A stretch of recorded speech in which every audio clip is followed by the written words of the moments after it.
নমস্কাৰ, এই মুহূৰ্তত আহি পৰিছে ৰাতিপুৱাৰ কেইবাটাও গুৰুত্বপূৰ্ণ খবৰ। অসমৰ লগতে আন্তঃৰাষ্ট্ৰীয় কেইবাটাও গুৰুত্বপূৰ্ণ খবৰ যুগুতোৱা হৈছে আৰু নিতৌ এনেধৰণৰ খবৰসমূহ পাই থাকিবলৈ হ'লে চেনেলটো ছাবস্ক্ৰাইব কৰি ভিডিঅ'টোত এটাকৈ লাইক কৰি উৎসাহিত কৰিবলৈ একেবাৰে নাপাহৰিব।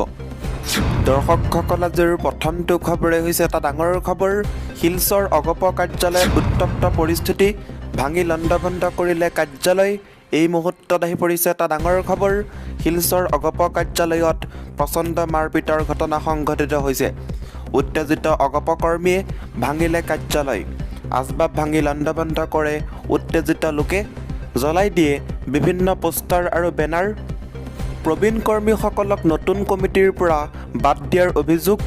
এখন সভাৰ বাবে উপস্থিত হৈছিল বহুসংখ্যক লোক। দলটোৰ জন্মলগ্নৰে পৰা থকা বহু লোকক বাদ দিয়াৰ অভিযোগ। দলটোৰ জন্মলগ্নৰে পৰা থকা বহু লোকক বাদ দিয়া অভিযোগ উত্থাপন হৈছে।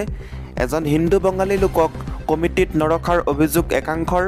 সভাত উপস্থিত নহৈ হোটেলত সভা পাতি কমিটি গঠনৰ অভিযোগ। অগপৰ কেন্দ্ৰীয় কমিটিৰ সহ-সভাপতি সুনীল ডেকাৰ বিৰুদ্ধে অভিযোগ একাংশৰ। ২ নম্বৰ খবৰটি হৈছে এটা ডাঙৰ খবৰ, এটা বিগ ব্ৰেকিং নিউজ। এই মুহূৰ্তত আমাৰ হাতত আহি পৰিছে। ভয়ংকৰ দুৰ্ঘটনা সংঘটিত হৈছে। খাৱৈত লুটি খাই পৰি বিদ্যালয়লৈ ছাত্ৰ ছাত্ৰী কঢ়িওৱা স্কুল ভেন। বাক্সাৰ বাথৌপুৰীত ভয়ংকৰ পথ দুৰ্ঘটনা সংঘটিত হৈছে। খাৱৈত লুটি খাই পৰিল বিদ্যালয়লৈ ছাত্ৰ ছাত্ৰী কঢ়িওৱা স্কুল ভেন। ৰাজপথৰ কাষৰ খাৱৈত লুটি খাই পৰাৰ ফলত কথমটি প্ৰাণ ৰক্ষা পৰে বিদ্যালয়লৈ যোৱা বহুকেইজন কণ ছাত্ৰ ছাত্ৰীৰ। জানিব পৰা মতে অইন দিনাৰ দৰে আজিও ছানৰাইজ ইংলিছ মিডিয়াম হাইস্কুলৰ পৰা ছাত্ৰ ছাত্ৰী আনিবলৈ গৈছিল ভানখন। আপোনালোকক কিছু দৃশ্যাংশ এই মুহূৰ্তত দেখাবলৈ লৈছোঁ, নিশ্চয় আপোনালোকে দেখিবলৈ পাৰিছে।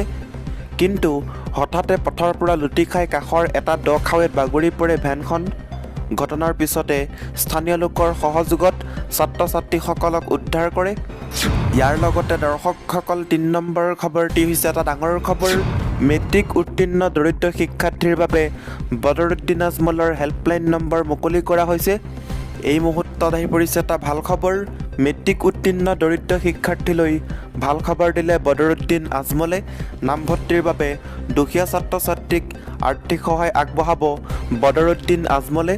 দৰিদ্ৰ ছাত্ৰ ছাত্ৰীৰ বাবে বদৰুদ্দিন আজমলে মুকলি কৰিছে হেল্পলাইন নম্বৰ।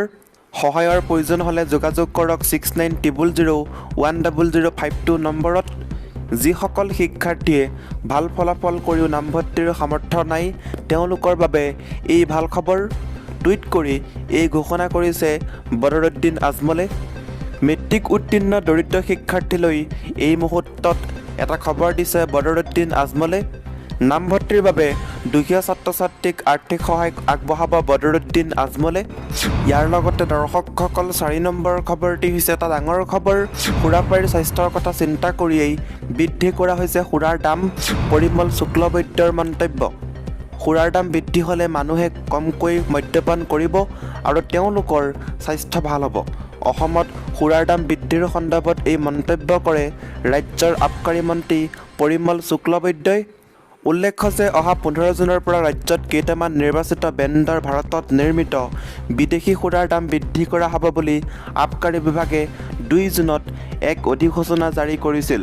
সুৰাৰ দাম বৃদ্ধিক লৈ ৰাজ্যত একাংশই প্ৰতিক্ৰিয়া ব্যক্ত কৰাৰ সময়তে মন্ত্ৰী পৰিমল শুক্লবৈদ্যই এই দাম বৃদ্ধিৰ সপক্ষত যুক্তি প্ৰদৰ্শন কৰি চৰকাৰে মানুহক সুৰাৰ পৰা আঁতৰাই ৰাখি এটা সুস্থ জীৱন যাপন কৰাত সহায় কৰাৰ চেষ্টা চলোৱা বুলি মন্তব্য কৰে। সোমবাৰে এটা স্থানীয় সংবাদ মাধ্যমৰ সৈতে হোৱা আছুতীয়া বাৰ্তালাপত শুক্লবৈদ্যই কয় যে সুৰাৰ দাম বৃদ্ধিৰ আঁৰৰ ধাৰণাটো হ'ল মানুহক মদ্যপানকাৰী সুৰাৰ পৰা আঁতৰাই নি সুস্থ জীৱন যাপন কৰাত সহায় কৰা। তেওঁ কয়, মদৰ দাম বৃদ্ধি হ'লে মানুহে কমকৈ মদ খাব। যিজনে 3টা পেক দৈনিক পান কৰে, তেওঁ এবাৰ সুৰাৰ দাম বৃদ্ধি হ'লেই 2টা পেক খাব। এইদৰে এজন ব্যক্তিয়ে সুস্থ জীৱন যাপন কৰিব। মন্ত্ৰীগৰাকীয়ে লগতে পুনৰ কয়, চৰকাৰে ৰাজ্যখন সুৰামুক্ত কৰিব নোৱাৰে বা মানুহক মদ্যপান কৰাত বাধা দিব নোৱাৰে। এনে কৰিলে ৰাজ্যই প্ৰতিবাদ আৰম্ভ কৰিব। আনহাতে সুৰাৰ এই মূল্যবৃদ্ধি সাময়িক হ'ব বুলি চলা জল্পনা কল্পনা সন্দৰ্ভত পৰিমল শুক্লবৈদ্যই কয় যে এবাৰ দাম বৃদ্ধি হ'লে দাম হ্ৰাস কৰাৰ চৰকাৰৰ কোনো পৰিকল্পনা নাই। ইয়াৰ লগতে দৰ্শকসকল 5 নম্বৰৰ খবৰটি হৈছে খৰি কাটিবলৈ গৈ মৃত্যুক সাৱটিলে পিতা পুত্ৰই। চৰাইদেউ জিলাত বজ্ৰপাতে কঢ়িয়ালে শোক। চৰাইদেউ জিলাৰ মথুৰাপুৰত আজি বজ্ৰ পৰি এটি শিশুসহ এজন লোকৰ মৃত্যু হয়। বজ্ৰপাতত গুৰুতৰভাৱে আহত হয় আন এজন লোকো। চৰাইদেউ জিলাৰ মথুৰাপুৰ চাহ বাগিচাত সংঘটিত হৈছে এই শোকাবহ ঘটনাটো। মঙলবাৰে দিনৰ প্ৰায় 2 মান বজাত হঠাৎ অহা বৰষুণৰ মাজতে বজ্ৰপাতত মৃত্যু হয় পিতা পুত্ৰৰ। খৰি কাটিবলৈ যোৱা অৱস্থাত মৃত্যুক সাৱটি লয় পিতা পুত্ৰই। নিহত ব্যক্তিজনৰ নাম অবিনাশ কৰ্মকাৰ আৰু কণমানি শিশুটি কৃষ্ণ কৰ্মকাৰ বুলি জানিব পৰা গৈছে। ইফালে বজ্ৰপাতত গুৰুতৰভাৱে আহত হৈছে জোন কৈৰা নামৰ আন এজন লোক। গুৰুতৰভাৱে আহত জোন কৈৰাক সোণাৰীৰ ৰজাপুখুৰীস্থিত চৰাইদেউ জিলা চিকিৎসালয়ত ভৰ্তি কৰোৱা হয় যদিও উন্নত চিকিৎসাৰ বাবে ডিব্ৰুগড়লৈ প্ৰেৰণ কৰা হয়। ইয়াৰ লগতে দৰ্শকসকল 6 নম্বৰৰ খবৰটি হৈছে এটা ডাঙৰ খবৰ। অৱতৰণৰ সময়তে অনিয়ন্ত্ৰিত হৈ পৰিল হেলিকপ্টাৰ। প্ৰথমটি প্ৰাণ ৰক্ষা বহুতৰ ভাইৰেল ভিডিঅ'। অৱতৰণৰ সময়তে অনিয়ন্ত্ৰিত হৈ পৰিল এখন হেলিকপ্টাৰ। উত্তৰাখণ্ডৰ কেদাৰনাথত এখন হেলিকপ্টাৰ অনিয়ন্ত্ৰিতভাৱে অৱতৰণ কৰাৰ পৰিপ্ৰেক্ষিতত প্ৰথমটি প্ৰাণ ৰক্ষা পৰে অনেক লোকৰ। এই ঘটনাৰ এটা ভিডিঅ' ইতিমধ্যে সামাজিক মাধ্যমত ভাইৰেল হৈ পৰিছে। হেলিকপ্টাৰখনৰ হাৰ্ড লেণ্ডিঙৰ ভিডিঅ' সামাজিক মাধ্যমত ভাইৰেল হোৱাৰ কিছু সময়ৰ পিছতে অসামৰিক বিমান পৰিবহণ সঞ্চালকালয়ে এক বিবৃতি প্ৰকাশ কৰে। বিবৃতিটোত DGCLৰ ঘটনাৰ তদন্তৰ নিৰ্দেশনা দিয়াৰ কথা উল্লেখ কৰাৰ লগতে দোষী সাব্যস্ত হোৱা অপাৰেটৰৰ বিৰুদ্ধে কঠোৰ ব্যৱস্থা গ্ৰহণৰো সকিয়নি প্ৰদান কৰে। DGCয়ে এই সম্ভাৱ্য দুৰ্ঘটনা প্ৰতিৰোধৰ বাবে যৌথ মানক পৰিচালনা পদ্ধতি অনুসৰি সুৰক্ষা মানদণ্ডসমূহ কঠোৰভাৱে পালন কৰাৰ বাবে সকলো অপাৰেটৰক এক কাৰ্যকৰী পৰামৰ্শ জাৰি কৰে। আনহাতে প্ৰতিকূল বতৰৰ বাবে যাত্ৰীবাহী হেলিকপ্টাৰখন অনিয়ন্ত্ৰিত হৈ পৰিছিল নেকি সেই সন্দৰ্ভত তদন্ত কৰিবলৈ পোষ্ট চেক কৰা হৈছে বুলিও অসামৰিক বিমান পৰিবহণ সঞ্চালকালয়ৰ সঞ্চালকে জানিবলৈ দিয়ে।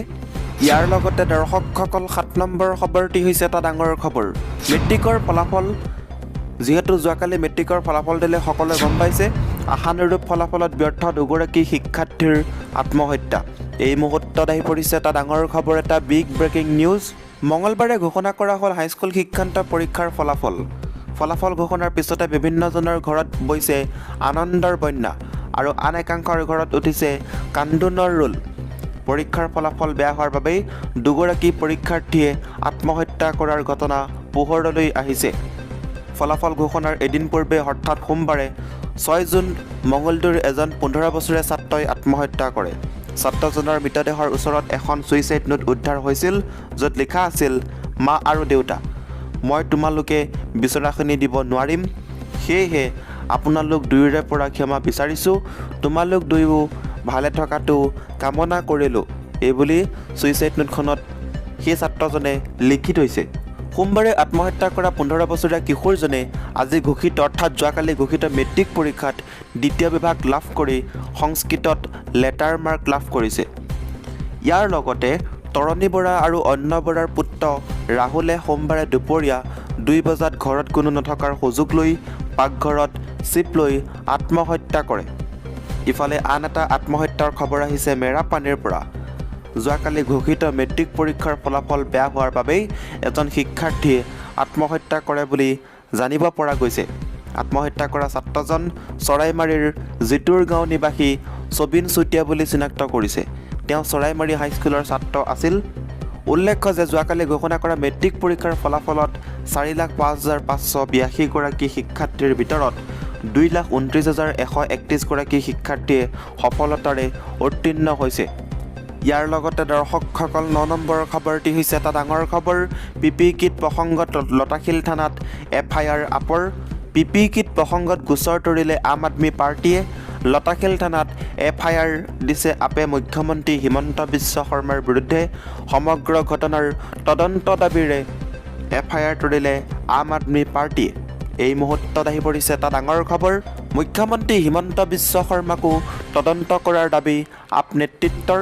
ইয়াৰ লগতে দৰ্শকসকল 10 নম্বৰ শেহতীয়া খবৰটি হৈছে নৰেন্দ্ৰ মোদীয়ে ভাৰতৰ মুছলমানৰ কথা নুশুনে, আৰবৰ মুছলমানৰ কথাহে শুনে। ভাৰতৰ মুছলমানৰ কথা নুশুনে নৰেন্দ্ৰ মোদীয়ে, আৰবৰ মুছলমানৰ কথাহে শুনে নৰেন্দ্ৰ মোদীয়ে। 10 দিন ধৰি নুপুৰ শৰ্মাৰ ওপৰত কিয় ব্যৱস্থা নল'লে বিজেপি আৰু প্ৰধানমন্ত্ৰী? আৰৱ দেশত ইয়াক লৈ প্ৰতিবাদ হোৱাৰ পিছতহে ব্যৱস্থা ল'লে প্ৰধানমন্ত্ৰী। ভাৰতীয় মুছলমানৰ আৱেগৰ কোনো গুৰুত্ব নাই নেকি নৰেন্দ্ৰ মোদীৰ সন্মুখত? আৰবৰ দেশসমূহত ভাৰতৰ 34 লাখতকৈও অধিক নাগৰিক থাকে। এই ভাৰতীয়সকলৰ ওপৰত যদি আক্ৰমণ হয় তাৰ দায়িত্ব কোনে ল'ব? 56 ইঞ্চিৰ বুকুৰ কথা কোৱা নৰেন্দ্ৰ মোদীয়ে ভাৰতৰ বৈদেশিক নীতি শেষ কৰিলে। আৰৱ দেশসমূহে ভাৰতৰ ৰাষ্ট্ৰদূতসকলক মাতি ক্ষমা প্ৰাৰ্থনাৰ দাবী কৰিছে। দেশৰ উপৰাষ্ট্ৰপতি কাটাৰত থাকোঁতেই ভাৰতীয় ৰাষ্ট্ৰদূতক তলব কৰিলে। কাটাৰে ক্ষমা প্ৰাৰ্থনা দাবী কৰিলে ভাৰতৰ পৰা। ই ভাৰতৰ বাবে কিমান ডাঙৰ অপমান হ'ব পাৰে? দেশৰ প্ৰধানমন্ত্ৰীক সমালোচনা কৰিলে 24 ঘণ্টাতে গ্ৰেপ্তাৰ কৰক। কিন্তু হজৰত মহম্মদক লৈ ৰাষ্ট্ৰীয় সংবাদ মাধ্যমত সমালোচনা কৰিলেও গ্ৰেপ্তাৰ নকৰে কিয়? 10 দিন ধৰি ভাৰতীয় মুছলমানে নুপুৰ শৰ্মাৰ ওপৰত ব্যৱস্থা ল'বলৈ কৈছিল, কিন্তু ইয়াৰ ওপৰত কোনো ব্যৱস্থা নল'লে প্ৰধানমন্ত্ৰীয়ে। নুপুৰ শৰ্মাক কেৱল নিলম্বন কৰিয়েই দায়িত্ব কিয় সামৰিলে বিজেপিয়ে? হজৰত মহম্মদক অপমান কৰা নুপুৰ শৰ্মাক গ্ৰেপ্তাৰ কিয় কৰা নহ'ল?